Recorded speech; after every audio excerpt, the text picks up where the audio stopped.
Falling in love with yourself after losing who you were. There comes a moment in life where you realize you don't even know yourself anymore. You've been surviving, performing, providing, proving, but somewhere in all of that, you disappeared. Falling in love with yourself after losing who you were is not a cute journey. It is uncomfortable. It requires honesty. It requires grieving. Because sometimes before you fall in love with yourself, you have to admit you abandoned yourself. Maybe you stayed too long in places that hurt you. Maybe you tolerated behavior you knew you deserved better than. Maybe you shaped yourself into whatever version kept the peace. And now you're left wondering, who am I when I'm not trying to be what everyone else needs? Self-love begins there, in the silence, in the space, in the realization that your worth was never supposed to be earned. You were born worthy, but life layered conditions on top of you. Be agreeable, be impressive, be productive, be small, be strong. Don't cry, don't need too much. And slowly, you started measuring your value by how useful you were.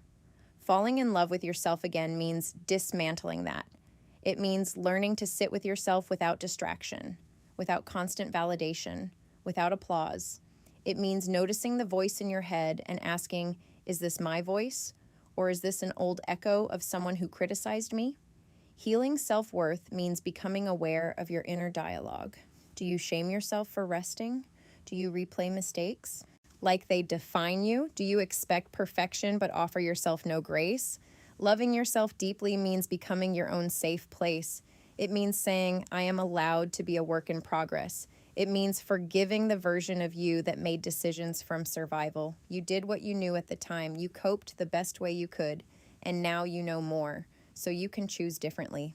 Falling in love with yourself also means setting boundaries, not as punishment, but as protection. Boundaries say, my peace matters, my energy matters, my time matters. You do not owe access to everyone. You do not owe explanations for your growth. You do not owe shrinking. Some relationships may shift when you choose yourself. That doesn't mean you're wrong. It means you're evolving. And evolution often feels lonely before it feels empowering, but loneliness is temporary. Self-abandonment is long-term. Choose the temporary discomfort that leads to long-term peace. You are not too much. You are not behind. You are not broken. You are becoming. And falling in love with yourself is not about arrogance. It is about alignment. It is about living in a way that matches your values. It is about choosing integrity over approval. It is about treating yourself with the respect you keep giving everyone else. You are allowed to be proud of who you are. You are allowed to change. You are allowed to outgrow versions of yourself that kept you small. And you are allowed to build a life that feels like home. If you're in the process of falling in love with yourself again, stay. It's worth it. Comment becoming if you're choosing growth over survival. Moms, you deserve to fall in love with yourself too. To every woman who gives everything. When was the last time you chose yourself? Not as a reward, not when everything else was finished, but first. Many women grow up learning their value comes from caretaking, from being needed, from being reliable, from sacrificing, and slowly. You become everything for everyone, but you forget how to be something for yourself. Falling in love with yourself as a mother is complicated because guilt shows up quickly. If I rest, am I selfish? If I say no, am I failing? If I need space, am I ungrateful? No, you are human.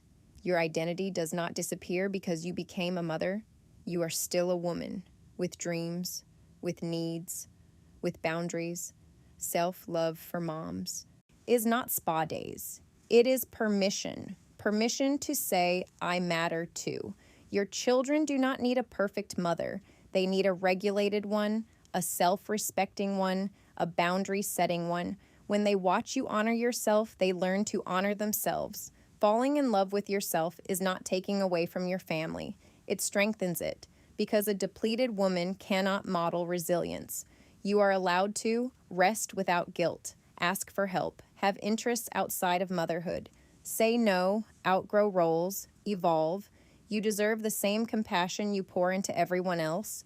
Comment, I matter, if you're learning to choose yourself again. If you don't like yourself right now, listen. If you don't like yourself right now, pause, because who you are at 14, 15, 16 is not final. You are not fully formed. You are learning, growing, testing, making mistakes. Falling in love with yourself as a teenager is hard because you're surrounded by comparison, social media, filters, highlight reels.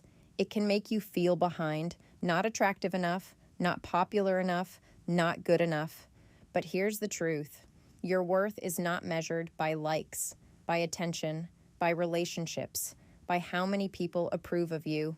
Self-worth means knowing you matter even when no one is clapping.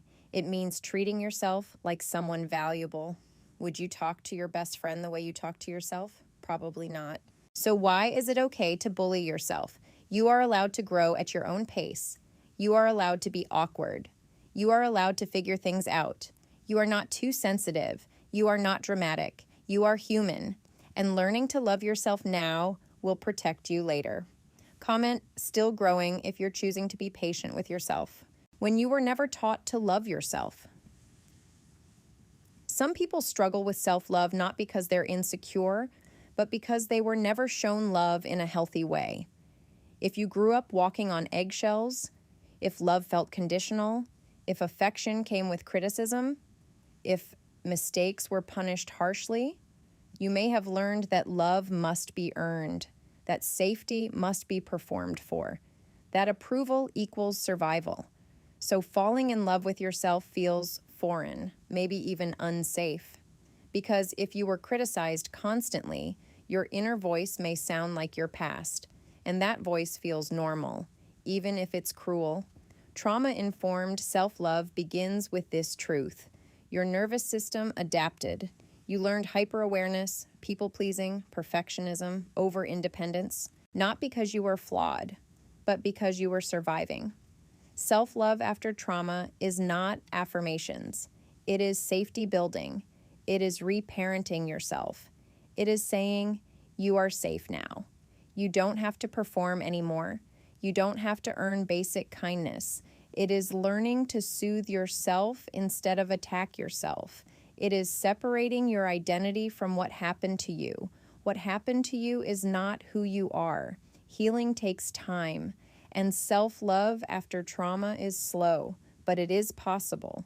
You are not damaged. You are adaptive. And now you get to choose safety. Comment healing if you're rewriting your inner voice.